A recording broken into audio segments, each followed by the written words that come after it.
पहले one day international match में दूसरी गेंद पर 0 रन पर ही आउट हो गए। लोगों ने सोचा कि बच्चा है 16 साल का, अभी तो नया है खेल में, लेकिन किसको पता था कि ये इंसान जिद्दी इंसान है और इसी जिद्दी इंसान को बाद में क्रिकेट का भगवान माना गया। और सेंचुरी की हाफ सेंचुरी और हाफ सेंचुरी की सेंचुरी भी लग जाती अगर ये खिलाड़ी 8-10 मैच और खेल लेता तो। जीरो से जिद्दी बन गए, जिद्दीपन ने हीरो बना दिया, जिद ने जीरो और हीरो के बीच में एक पुलिया बना दी। दुनिया के कई रिकॉर्ड तोड़ डाले इन्होंने। एक सामान्य कद के खिलाड़ी किसी खेल के भगवान कैसे बन गए? अब क्या कहें इनके बारे में। बच्चा बच्चा जानता है, बड़ा बुजुर्ग जानता है। उनकी जिद ने उनको 16 साल की उम्र में इंटरनेशनल टीम में जगह देकर मैदान में उतार दिया। एक क्वेश्चन पूछूंगा मैं आज, तुम अपनी लाइफ में कितना बड़ा पाना चाहते हो? अब वो चाहे सफलता हो, पैसे हो या फिर नाम हो, सोच के बताओ। अल्बर्ट आइंस्टीन जितना बड़ा, जिनका नाम अभी तक किताबों में चलता आ रहा है, और जब तक इस पृथ्वी पर जीवन रहेगा और जब तक विज्ञान है ना, तब तक अल्बर्ट आइंस्टीन की छाप कोई विज्ञान की किताब से नहीं हटा सकता। अरे पृथ्वी भी रहे या ना रहे, लेकिन उनके साइंस के फॉर्मूले तो हमेशा ही सच रहेंगे। ऐसा कैसे हुआ? स्कूल में मंदबुद्धि कहा जाने वाला विद्यार्थी इतना बड़ा इंसान कैसे हो सकता है? क्योंकि उनमें जिद थी कि मैं अपने हिसाब से पढ़ूंगा, अपने हिसाब से खोजूंगा। जिद थी कि बस करता रहूंगा। बनना चाहते हो इतना बड़ा? वापस आते हैं अपने कंट्री में। ज्यादा पुरानी बात नहीं है, रतन टाटा जी ने एक कार लॉन्च की इंडिया में, नहीं चली, घाटा होने लगा। जब ज्यादा घाटा होने का अंदेशा हुआ तो अपना कार व्यापार बेचने चले गए किसी और कंपनी के पास ताकि और लॉस ना हो। वहां मीटिंग करी, मीटिंग में जवाब मिला कि जब आपको कार व्यवसाय के बारे में जानकारी नहीं है तो क्यों करते हो कार व्यापार? डील वहीं पर छोड़ दी। वापस आते टाइम रास्ते में सोचते रहे कि बहुत हो गई बेइज्जती, अब मैं दिखाता हूं कि टाटा क्या चीज है। मेहनत करी,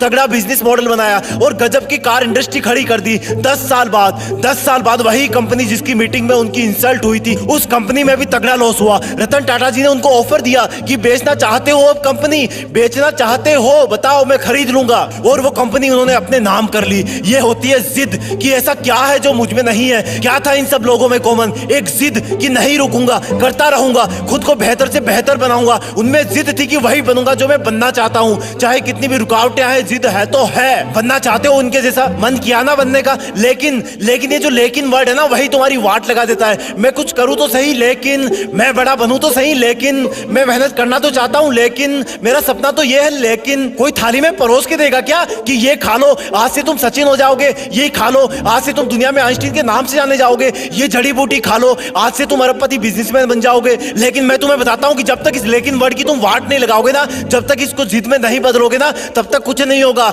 लेकिन पहले ये बताओ कि क्या खास था इन लोगों में? सोचो, क्या उन्होंने अवतार लिया था? क्या वो प्रकट हुए थे? क्या खास था इन लोगों में जब वो दुनिया में आए थे? वही हाथ पैर, वही आंखें, नाक कान मुंह पेट गला सब कुछ वही ना। उनके शरीर में भी इंसान का ही खून था ना, वही मिट्टी का शरीर था ना। क्या ये सोने चांदी के बने थे? क्या ऊपर वाले ने इनके कान में कोई गुप्त मंत्र फूके भेजा था कि जाओ तुम सचिन बनोगे, जाओ तुम रतन टाटा बनोगे, जाओ तुम आइंस्टीन बनोगे? चलो एक और एग्जांपल देता हूं। जब तुम्हें एक दिन के लिए कोई रूम में अकेले बंद कर दे तब तुम क्या करोगे? जब तुम्हें एक हफ्ते के लिए रूम में बंद कर दे तब तुम क्या करोगे? और टाइम पीरियड बढ़ाऊं, जब तुम्हें एक महीने के लिए रूम में अलग थलग बंद कर दे तब तुम क्या करोगे? नहीं, अभी भी नहीं हुआ। अगर तुम्हें 1 साल के लिए किसी काल कोठरी में बंद कर दिया जाए तब तुम क्या करोगे? जान निकल जाएगी ना।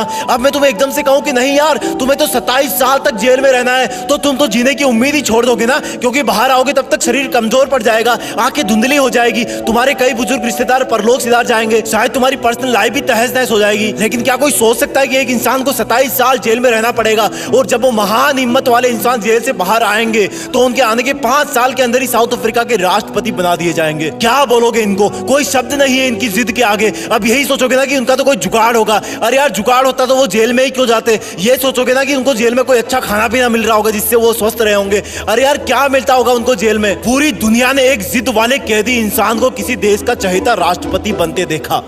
भारत से भी भारत रत्न अवार्ड जीत करके ले गए वो, करोड़ों दिल जीत के ले गए वो।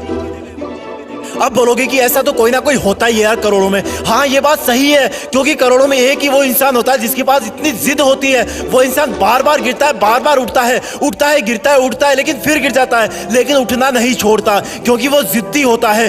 जिद, सिर्फ एक जिद होती है उनमें, बाकी सब सेम होता है। वो हम सब जैसा ही पैदा होता है, लेकिन जब दुनिया से जाता है ना, तो दुनिया का बच्चा बच्चा उनको मिस करता है। हर न्यूज चैनल, हर अखबार उनके जाने का गम करता है कि हमने एक महान इंसान को खो दिया। अब शायद कोई ऐसा नहीं कर पाएगा, क्योंकि वो मानव से महामानव बन जाता है, क्योंकि वो मेहनत करने की हदें पार कर जाता है, काम करते रहने की जिदें पार कर देता है। वो एडिसन की तरह बल्ब बनाने के लिए हजारों बार फेल हो जाता है, लेकिन फिर भी जिद करता है कि रुकना मेरा काम नहीं, जब तक यमराज ना आ जाए तब तक आराम नहीं। यमराज भी आएंगे तो बोलूंगा कि सर थोड़ी सी मेहनत और कर लेने दो प्लीज, जिद मत छोड़ना मेहनत करने की, हद पार कर जाना जिद करने की, तभी बनोगे महान, तभी रखेगी दुनिया तुम्हें जाने के बाद याद। लेकिन इस लेकिन वर्ड को ना तुम डस्टबिन में फेंक देना, अपने आप से जंग के लिए माथा टेक देना, जिद में खुद को झोंक देना, अपने आलस को ठोक देना।